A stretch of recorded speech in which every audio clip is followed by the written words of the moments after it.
Brána 45. Kráľ alebo kráľovná. Zhromažďujem všetkých ľudí potrebných na podporu mojej manifestácie v mojom živote. Preberám vedenie a ctím si úlohu kráľa alebo kráľovnej svojho stvorenia. Presadzujem moc, poverujem, efektívne riadím zdroje a konám s láskavosťou. Zadania. Prvé. Kde vo svojom živote potrebujete prevziať vedúcu úlohu?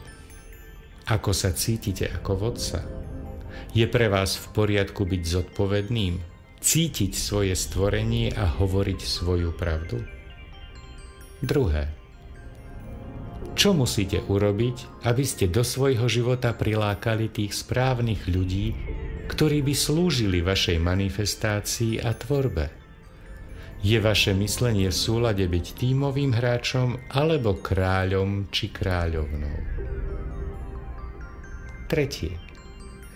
Tieňovou stránkou monarchie je, že kráľ alebo kráľovná môže byť rozhodujúci a môže trestať. V ktorých oblastiach potrebujete pustiť svoju tvorbu a umožniť jej, aby sa vyvíjala?